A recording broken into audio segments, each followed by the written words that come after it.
For those who are new to the show, I'm Douglas Oden.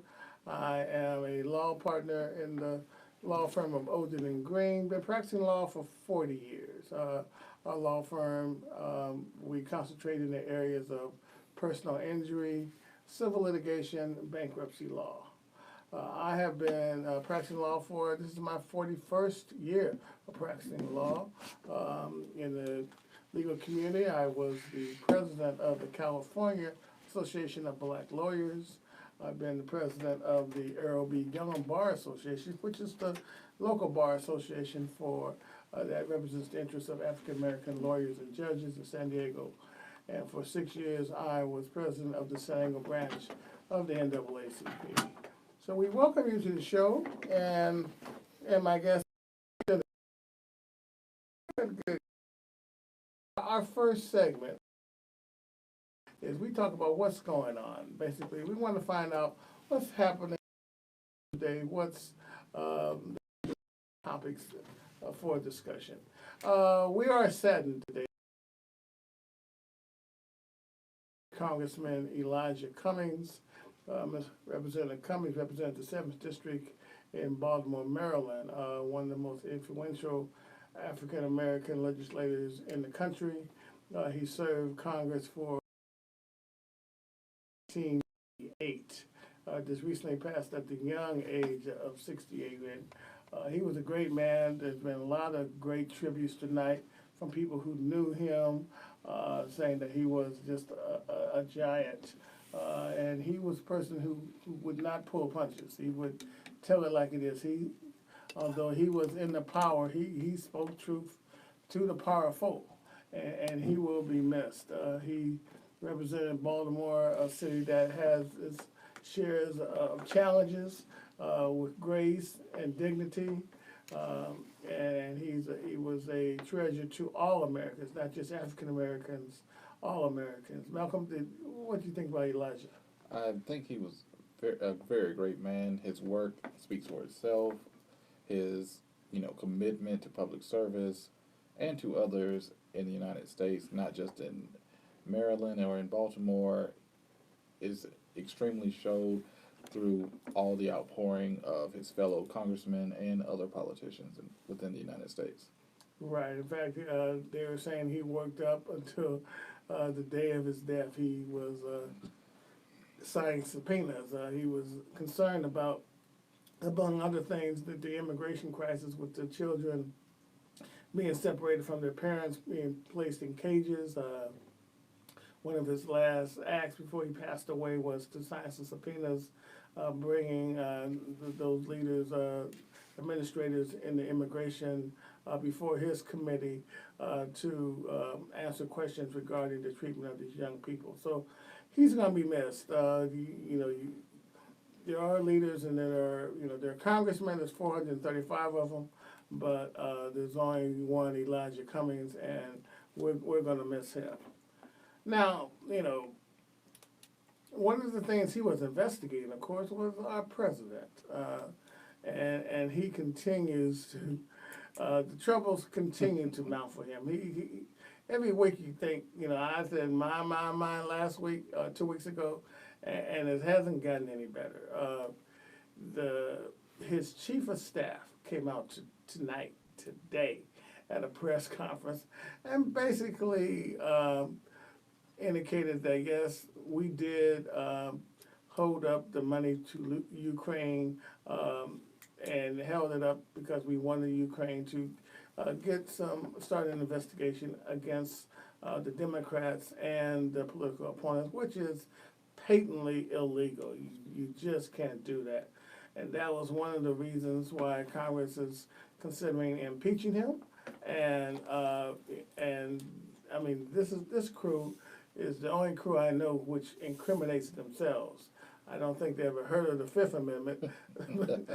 They just talk their way into impeachment. It's absolutely incredible. Malcolm, what do you think about that situation? Well, first, it's just very curious that you just put yourself out there to can't even use the Fifth Amendment, as you said. It does say something about the boldness of this administration and the members of it but it also says something that the American people need to start looking into, paying attention to, and researching themselves. Kind of going back to Representative Cummings, your leaders can't be the only one who know what's going on with their government. The people have to ask questions, and if the people are not asking questions, people Right. like Elijah Cummings can't get answers. That's true, and the people have to hold their leaders accountable. You just can't let them get away with stuff because, you can't. And there's no one's above the law, and certainly when you do things that are patently illegal, it's up to the Congress. Even though there's an election in less than a year, sometimes you can't wait for an election. You gotta follow the rule of law. I mean, he's getting so bold. Now the next thing is he wants to hold the G7 summit at his golf course. Now, there's a thing called the Constitution that says, that a president, you can't make money being a president. You can't accept gifts from foreign dignitaries. You can't accept anything of value from a foreign dignitary as president of the United States. Even when Barack Obama, when he won the Nobel Peace Prize, you get money when you win that. He donated the money to charity. Here we got Donald Trump. He wants to invite the G7 and probably make it to G8. And guess who's number 8 coming in? Vladimir Putin, his buddy. He's probably going to extend him an invitation to why not. He does everything else for him. But now, coming to his golf course. And the thing about it is there was a report today that indicated that when they come, his golf course is, although it's one of his biggest properties, it's losing money. A lot of folks don't want to go to Trump Doral National because the name Trump is on it. Doral used to be the Doral course, the Blue Monster, a world famous golf course. He bought it, put a lot of money into it, before he became president. But once he became president and started, acting as crazy as he has, people don't want to be associated with him. So the property is losing money. So when all these foreign dignitaries and their staff and security come to Doral, guess who they're paying money to him and his family. And they're going to make more money than they would normally make during that time period because during that time period is one of the slowest periods for their golf course, and they wasn't making much money in the fast periods. Well, it goes to say, as you said earlier, about the boldness of to even do such a thing, as the president is supposed to be, as he is a political leader, but at most he should be a leader first. And as a leader, you try to dissuade yourself away from anything that can ruin your ability to be objective. And in this case, when the money is involved and it goes straight to his pocket, of course he cannot be objective, and he should divest himself away from his businesses or divest himself in general from anything family related. But mainly when it comes to the American people, he should be only invested in doing what's best for America. Absolutely, and he shouldn't even force the foreign governments to come and lavish money on him, because you can see one country giving them a little bit more love than the next country, and then all of a sudden you don't know if all of a sudden they're getting favorable treatment because they shelved out some money for him. Exactly. And the last thing, because I'm almost tired of talking about this man, but the president, there's a thing called, the dignity of the office. And he's the president of the United States. And when he goes to rallies and starts using vulgar language, he's representing the president. He's not just Donald Trump. He's the president of the United States. And when he gets out there and uses vulgar language in public at a rally, he thinks it's bold, he thinks it's brass, but it's just basically tacky, and it diminishes the office of the president. You wouldn't want a preacher out there cussing, acting crazy, because you expect a preacher to act in a certain way. Well, we should expect our presidents to act in a certain way.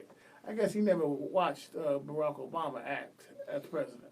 You know, how dignified he was. You wouldn't see him out there at a rally using curse words and acting the way this man acted. In fact, you wouldn't see George W. Bush, you wouldn't see Clinton, you wouldn't see Ronald Reagan, you wouldn't see nobody but this man. And it's an embarrassment to us, it's an embarrassment to the country. In fact, we ought to an apology letter to the planet for electing that clown. Well, you have some people who gladly take him on as his quote unquote style, but to them, is if it's the very opposite of Barack Obama. If Barack Obama represents class and character, they would rather go the opposite way and be brass and destruction. That is true. Okay. Well, look, we're going to take a break and we're going to come back, talk a little bit about law school with our guest, Malcolm Warren, and talk about how what drove him to become a law school graduate and a future lawyer. You're with Douglas Oden on Law and Money.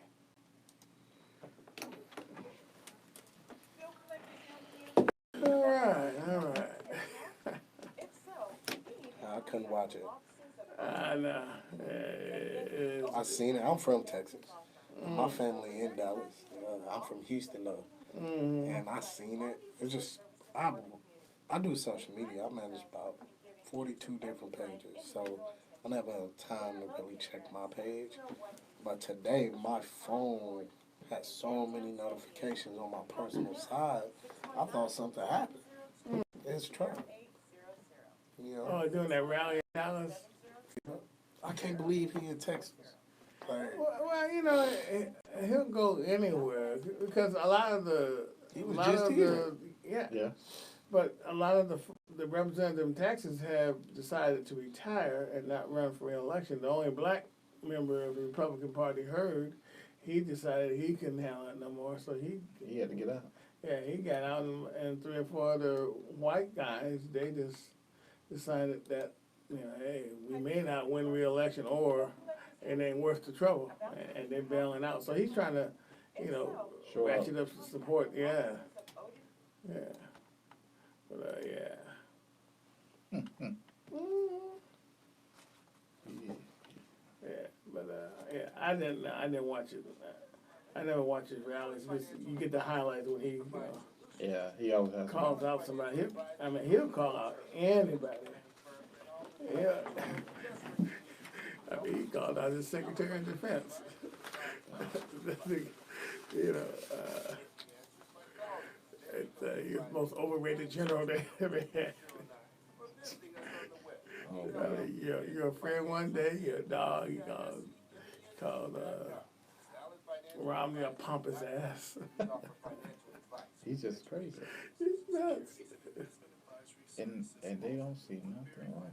Well, some, I mean, there's folks that love him. I see the rallies, man. They folks who, like you said, he could shoot somebody on Fifth Avenue and say, cool, it's all right.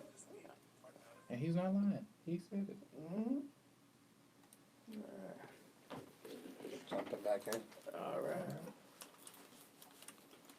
Good. Want your music? All right. You gonna bring it in? Yes, sir.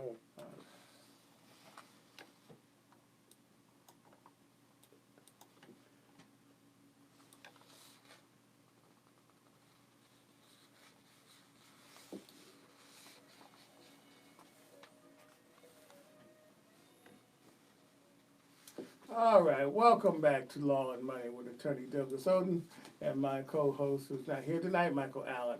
We're tonight with Malcolm Warren.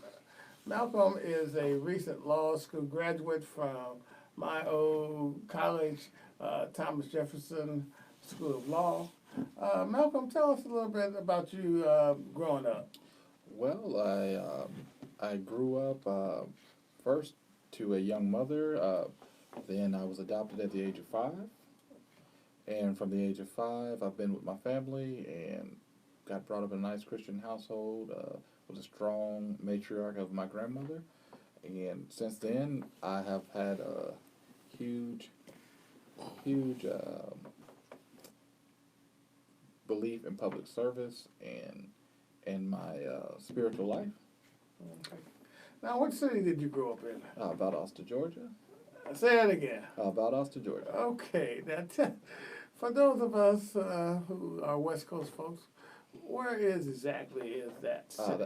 That is 4 hours away from Atlanta, Georgia, going south. Okay. How big is the city? Ooh, I would say maybe at the most about 165,000. Okay, that's a decent size. Okay. I better look at my map. Maybe I'll know what it is next time I see it. All right. So you went to high school. How were you as a high school student? Were you a good student? I tried to be. I mainly participated in clubs and mainly at church. That's mainly in academics. Like I said, I tried to stay on track. Okay, but you did enough to get admitted into Valdosta? Valdosta State, yes. Valdosta State University. Okay, so tell us about that college. It's a great four-year university there in Valdosta. It's basically for a person who wants to go right through life right there in Valdosta, get your degree, and you can go right to work. They have for political science. They have master's programs and doctoral programs. Okay. What was the makeup of the college in terms of diversity? Well, during my time frame there, it, of course, was majority white, but as years continued on, by the time I graduated, it has become a predominantly black university, especially in the deep South. It originally started off as a women's college, and it has vastly switched in the years since I've been there, and it continues to grow more and more. Okay, so that's a little bit unusual. So it started off as a predominantly white college, and then as time went on, it became almost a non-historically black university. Huh? Yes. Funny enough, it didn't have a sports team until the 70s, and now it dominates Division II sports and football, and where a lot of our athletes are black athletes. It has spurred a lot of teachers and future lawyers and future policemen to come to that school, from sports to education and all. You say you were adopted. Did you have any other siblings? Actually, I really don't know, because I found my birth family 2 months before I graduated from Valdosta State in 2014, and my mother, she did not have any more children, but from what I understand, I have not met them, but my birth father did have multiple children after me. Okay. But your adopted family, you were just the only child then? Yes, I was the only child. Oh, okay. Well, that's good. So, what led you to want to go to law school? Well, I've always wanted to be a lawyer since I was a kid, but I kind of got sidetracked. I taught for a couple of years, was a teacher for 2 years, and during that time frame, I saw that my ability to help others and work in public service was kind of stymied by not having teeth. But becoming a lawyer, I can see that when one says, yes, I'm an attorney and I'm here to represent X, a lot of people's ears perk up and things get done. Right. But you were a special education teacher. Yes. Now, that's a situation where you teach kids with special needs? Yes. Now, what type of challenges were the children that you were teaching? Well, some had learning disabilities, some had behavior, but the common denominator all had was the fact of finances. Their majority of the students that I saw were put into special ed due to mainly no one wanted to deal with them. They had low testing scores, so based upon their test scores and based upon sometimes behavior, they were placed into special education due to they didn't have parents at home. Their parents have to work, take care of bills, and their finances wasn't that great where they can get tutors and get help. And so I saw that common denominator with my children. Some students would come in and say, hey, I haven't eaten all day, and I don't feel like doing work. Now, what were the demographics of the students that you were teaching? Majority black students, then you would have the few Hispanic students, and just being plainly simple, poor whites. Okay, so, right. Now, I wonder, with the lead poisoning situation in Michigan, that can lead to behavioral problems. Were there any testing done down there to see if there was any environmental reasons why the children were having issues? No, none that I know of. From what I understand, it's kind of, just to kind of give you a little background of it, it's kind of just a thing of the South, of being in a small area. People have done things the same way for years, and no one questions the system. So a lot of parents are, they've been born poor, they've grown up poor, they're just the working poor. Their children now have fallen in that cycle, and things just continue, but no one has thought that far ahead. Right. Because, I've seen situations where you have cycles of poverty, and, if your parents are poor, you end up being poor, or if they don't have if they don't go to college, then the odds are you never go to college. Now your adopted parents, what were they working folks? Or? Yes, my mother, she is a retired teacher herself, and my father also works in education. Right. Okay. And I'm not the type of person. I don't believe in, my personal opinion, I don't believe in half brother, half sister, adopted, non-adopted. Once folks choose you as your parents, they are your parents. They ain't your adopted parents. They are your parents. Oh yes. Yeah. And I think it's a privilege for folks to, when they open up their family, open up their hearts to someone that wasn't, their birth child, and to accept them as their own. I think that's a tremendous achievement, and I give your parents props for doing that. Yeah, so that's great. Well, look, so you decided to go to law school, and how did you end up in San Diego? Well, during the time I was searching for law schools, I saw Thomas Jefferson School of Law come up as a school. I clicked on it, and I liked where it was at. I've never been on the West Coast before at that time, and I said, well, this is a sign for me. I'm going there. My grandmother, on the other hand, was more or less surprised. Her thing is her thing was, well, why do you have to go way over there to get educated? I hear you. Now, in terms of cost, did the undergraduate school, how much did that cost to go through undergrad? Now, in undergrad, surprisingly enough, the student loan debt I had from undergrad was only $35,000. Only $35,000. So now, is that spread out over the 4 years? Yes, sir. Over 4 years. Right. And so when you graduate from college, when does the government or the bank or whoever ask for their money back? Typically, if you have graduated, you have a 6-month grace period, unless you decide that you want to continue with your education. So if you decide to go for a master's or another degree, it's deferred. Yeah. All right. So you invested in yourself for the first $35,000. Okay. Well, all right. Well, so then you got accepted to law school. Now, unfortunately, law school is not cheap. No, not at all. It's not cheap. Yeah. Okay. Well, that's just a teaser, folks. We're gonna take a little break and come back. We're gonna tell you a little bit about the cost of law school and what law school is all about. You're with Attorney Douglas Oden of Law and Money on GODRadio1.com.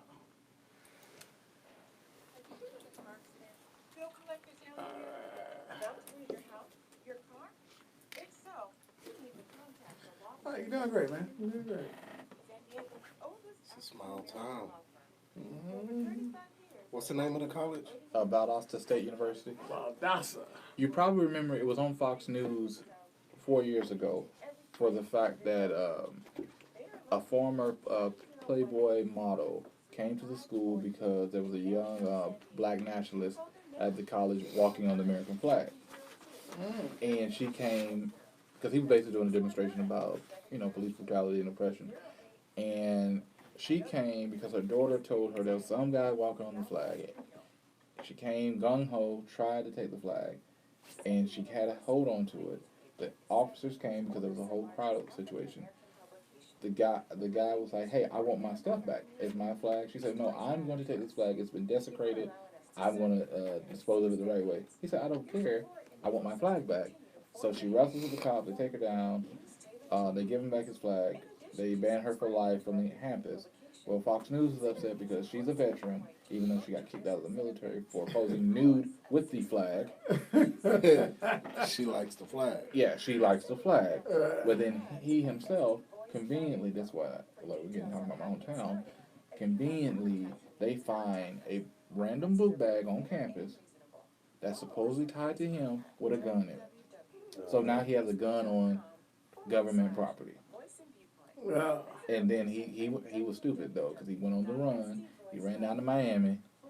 That They ain't can't- far now.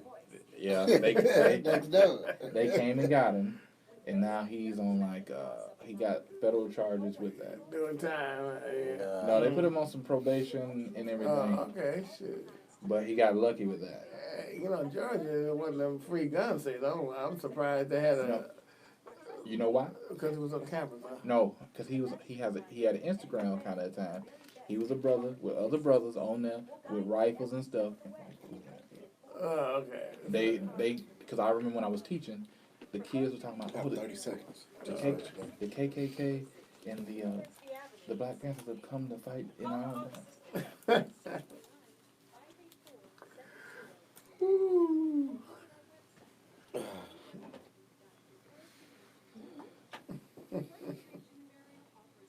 10 seconds.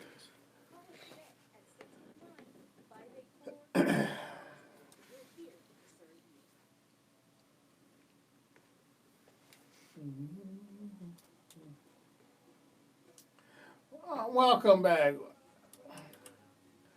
Once again, welcome back to Law and Money with Attorney Douglas Oden and my special guest tonight, Malcolm Warren. We were talking about the investment that it takes to go to a professional school. Now, you got accepted to Thomas Jefferson School of Law.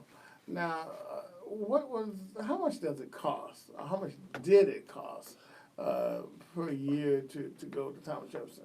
Well, now when we left, I told you about the initial $35,000 investment. Right. Now, my student loan count is at $304,000.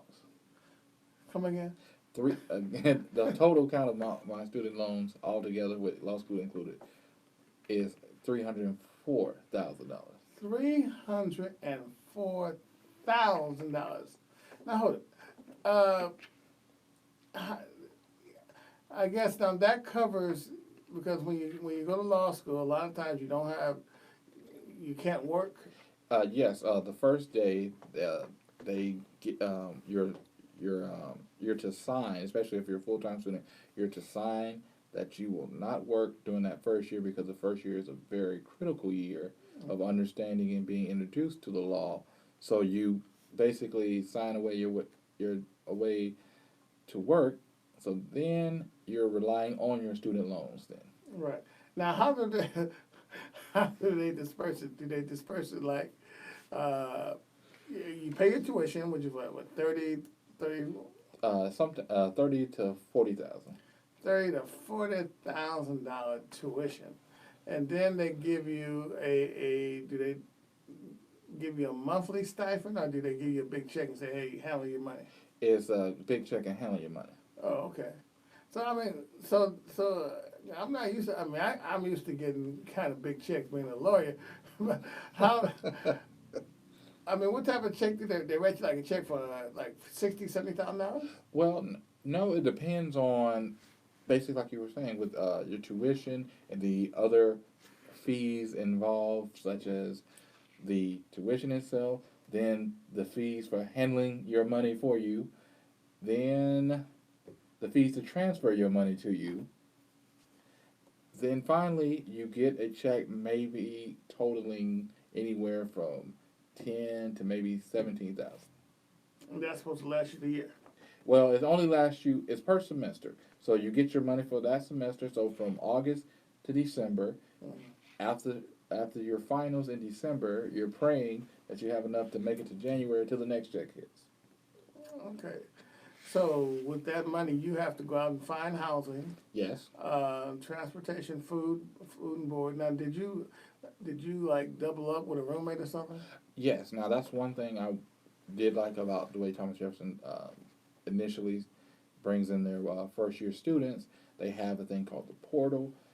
Everyone across the world in the United States can go into the portal, and if they're coming into that entering class, let's say fall of 2020, they say, hey, put on a message board, hey, I'm X from Texas, I need a roommate, I would like to room with you, here's my number, and people, call each other and try to set up things.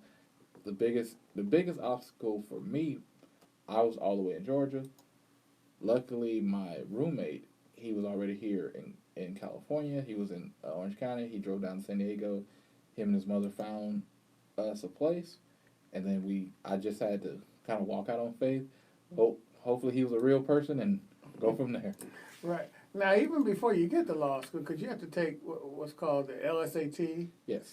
That's the law school admission Test. or aptitude test or something. Yes. I forgot what those initials stand for. Now that's not cheap. You gotta study for that. Yes, you got to study for that. Then you have to pay for that, and then even another thing you have to pay for is it's called LSAC. It's the Law School Association Council, where online you go on to basically apply to different law schools. You pay an $85 fee, in which they'll get all your paperwork together for you. They'll organize all your letters of recommendations, and in essence, basically do a universal application, and you have to pay for each application to each school. So that's the application fee. Yeah, how times have changed. 'Cause back in the day, we didn't have that. We didn't have all that. We did have the LSAT, and I remember taking it. I had 3 finals the day before the LSAT, and there was a party the night before the LSAT that I did attend. And went down and then had to travel down and take the test. So yeah, it's tough. I mean, and the LSAT was a tough test. Yes, it is a very tough test. One should study for it. Now they have different programs where you can go online and study for it. Right. Yeah. Back in the day, they didn't have that, and I remember during they had a segment called figure classifications, where they had a triangle, a square, and a circle, and then they had 4 of the choices, say which one resembles the other one, and they gave an example, and I couldn't even get the example right. I thought, oh my goodness, this is crazy. So I did not fare that well in the figure classification segment of the test. I did, when they had the actual questions where you had to do some figuring out and some actual multiple choice questions, I did pretty well in that. So yeah, but the LSAT was tough. Well, now they've, as of recently, I saw an article that they've kind of changed it. They kind of help students out. They've taken away the logic games. Oh, good, that's good. So you got accepted, and so when you showed up for your first class, do you have like orientation? They have week 1. Week 1 is a week before normal classes start, and they just basically kind of initiate and help students to ease into what they're about to start doing the following week. So week 1, you're reading information on how to read cases, how to start the writing process, and there's one other test you must take and have it done by a certain time set by the school, which is core grammar. When you if you might have been an English major, but when you do core grammar, it'll let you know that you need to work on your grammar. Okay. Yeah, because when we started, basically, we got to class, they said read the first 4 chapters. You know, we read, you know, when you came to your first class, before you learned anything, they said, well, you need to know chapters 1 through 4. You know, read all these cases and be ready to go. And that kind of shocked me. I said, I figured the first class, you know, you do a little orientation or, you know, how you doing and welcome to law school. No, they just threw us in the frying pan and said, no, you know, tell us about, you know, Marbury versus Madison, you know, right off the bat, yeah. So what was the first class one of the classes you signed up for? Well, the first class was torts. Okay. Now, for those who don't know what the word torts means, what does torts mean? Well, torts, basically, for those who are big Judge Judy type fans, when someone batters you or assaults you, those type of civil issues and problems that we deal with daily. So, a tort is a civil wrong. A civil wrong. That's what they taught us. A civil wrong. So assault, battery, misrepresentation, those type of things. And, you know, those are, you know, when they teach the classes in law school, they teach it through reading certain appellate cases. Isn't that how it works? Yes. Right. So you understand the law, you know, if a person got assaulted and battered, you'd read a case that involved assault and battery, and then you read the opinions of the court, and they describe the circumstances of the case. They talk about the law, and they try to show why they came to a certain conclusion. Yes. Right. Now, when you were learning, one of the things you know when you in law school that you have to write exams. Right? Yes. I mean, that's how they test you in law school. At least back in the day when I went, you know, you didn't have too many multiple choice questions. Although there's multiple choice on the bar exam, which we'll get to in a minute. But most of the exams for the core courses were written exams. Correct. Right. Now, were yours designed to kind of imitate what you would get on the bar examination? Yes. They were meant to get you ready for any type of scenario. Do you understand the law, such as, for instance, as we were talking about battery? So we have a situation where you get your exam. It has a fact pattern that describes 2 friends doing something. Eventually, one gets angry at the other one, and let's say they throw a baseball at the other one's head.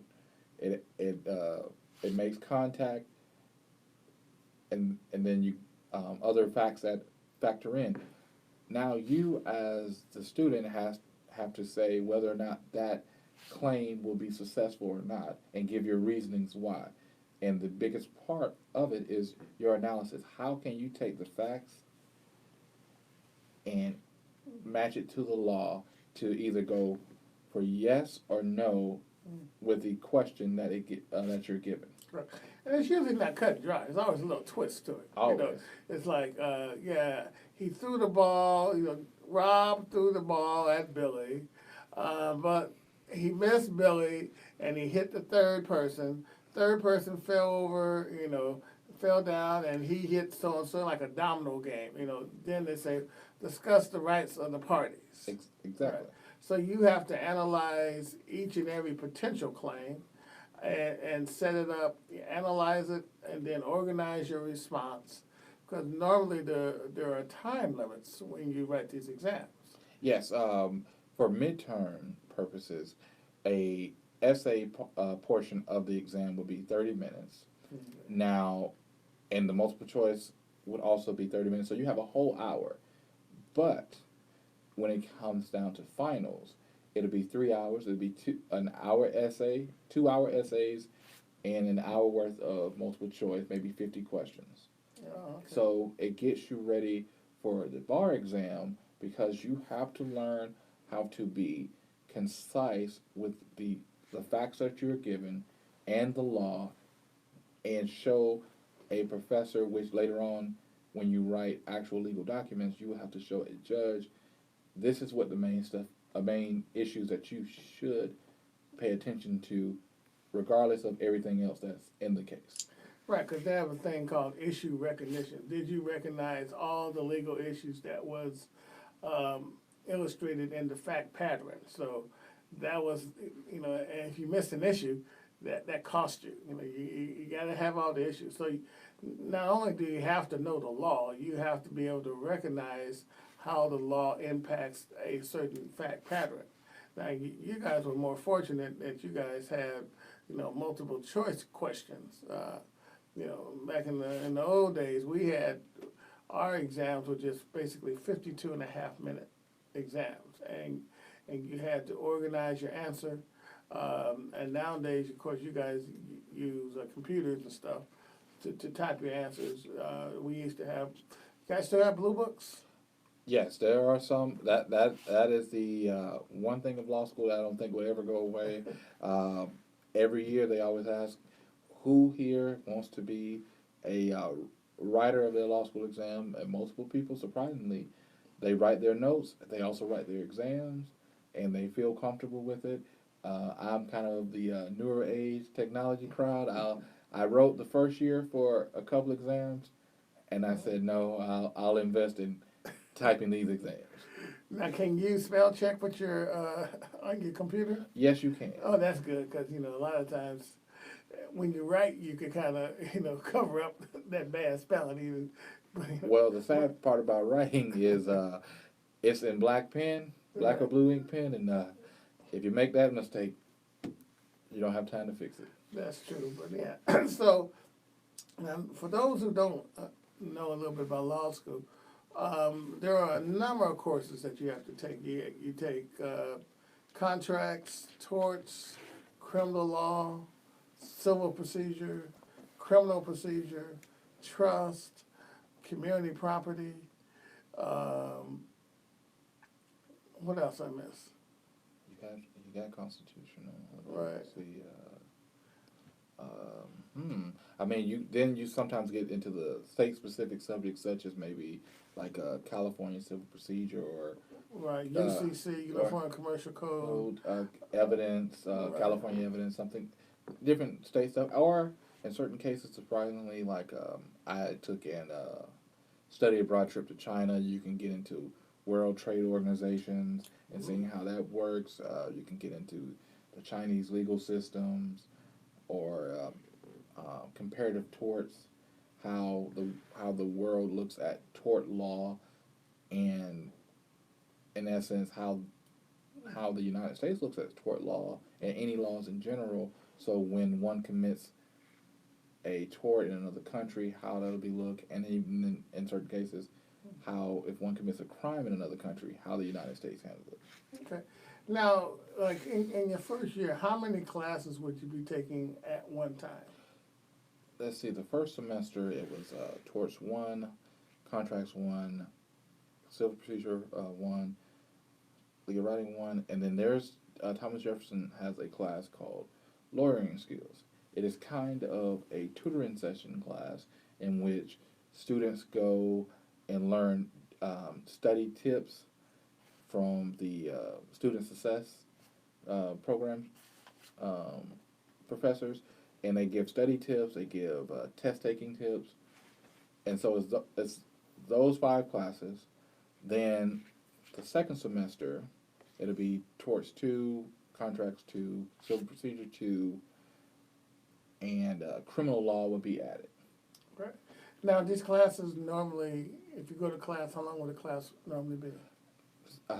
Classes like torts and contracts, hour and 15 minutes, but civil procedure, since that is such a in-depth course, same with evidence, that would be a class that's an hour and 50 minutes. That's right. I forgot about the evidence. So, I mean, once you get out of class, normally you have to do what's called briefing cases. Yes. So you got the brief cases to be ready to respond if the professor calls upon you in class. Yeah. Yes. And with briefing the cases, it helps you to learn how to read the cases because one, you need to know, you know, the first and foremost thing, the case name, then the citation, and then you get into the history of the case, then certain specific things, the rule of the law that that case provides for you, such as like as we said earlier, the opinion of the case will talk about what a battery is. So the student now must in class, well, this case said a battery was this. Now this case says this. Now we have two different cases, and this third case that we're going to talk about basically combines those and give a specific bright line rule of what a battery is. And students need to be able to use their briefs to help them to explain. Okay. So now the one thing about law school, it's competitive. I mean, everyone is trying to get the top grade because there are rewards for those who, graduate in the top of the class. Yes, that's one thing that you will see a lot of law students are stressed out because everything is graded on a curve. And so when you get that exam, you open up and you see what the question is, you want to be able to answer it thoroughly and very understanding. And so, yes, you feel like, in certain cases, I did, you feel like you're on a lonely island because you have to make sure you know what you know. But also, it's a fact that, when you go to, law schools, a lot of law schools, and once you get out, you're going to have to compete for jobs. And a lot of employers look at, were you in the top 10% of your class? Were you the top student? Were you AMJUR? Did you get an award? That's an award you get for being a outstanding student in a particular subject matter. Were you law review? Yes. And law review is the top students get the right to write papers of significance that they can submit to a law journal. Excuse me, and that kind of sets you apart from the other students. So it's important that even though you got to law school, now you're in competition with each other, trying to get the best grade so that once you get out, because you're going to be competing for a job. Exactly, and it does at times come down to a healthy competition for the fact that iron sharpens iron, and when you're in there and you have one classmate who thinks they know the law on a specific issue in class, and you're able to explain it better, or even if you don't explain it better, you're able to learn and grow as an attorney within the classroom, then that transforms itself when you're getting ready for the bar. All right. Well, let's take one more break. We'll get back and talk about that bar examination. You're with Doug Oden, Law and Money, with our special guest, Malcolm Warren. All right, time is flying. We got 10 more minutes and we're out of here. This could have been a 2-hour show. So you ready to put that $300,000? Can you imagine being $300,000? $17,000 for you to process handling my money and process my money for school. You robbing me. Well, because you robbing me right there. That's that $3,000 I'm missing. Yeah, it's fees. I mean, it's like getting the got me it's like getting a mortgage. Christmas. It's like getting a mortgage. You got title fees, and everybody tries to a sheet of paper fee. Yeah. Yep, because they call it initiation fees. Loan initial points and stuff. Yeah. And I don't. Now the thing. You graduated already? Mm-hmm. You done? Done. Just waiting on bar results. I don't know if that's all I'll be watching out for. Because you got like 6 months.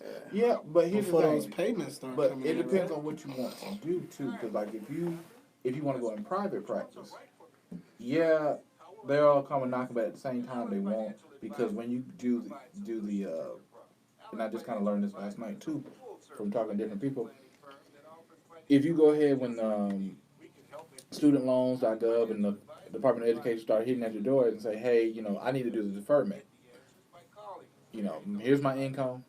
I'm basically at zero.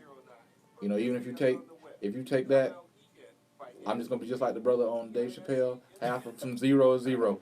You can get that zero if you want. So they say, okay, cool. We understand. You don't have Half a zero. I got that. you don't have anything. So what we'll do is let you continue on, and you got to figure it out. But then, if you go into public sphere, they'll after 10 straight years of direct the payments, they'll forgive the rest. That's probably why. Yeah, everybody go to public, government service, or you can public defender or something like that, prosecutor. That's why most lawyers do it. Yeah. Hey, because they also too crime rate up somewhere. But then also too that I'm just saying that helps out with you getting your skills. Because some people can't come right out of law school and go straight into it doing it themselves. But if you work there, you get all the skills, you get all the resources, you get all the training, and then boom. Well, man, I pray you help a lot of people. Get some nice commas in your life. You gotta some get commas paid. in your life. You gotta get paid without that. I got 5 seconds.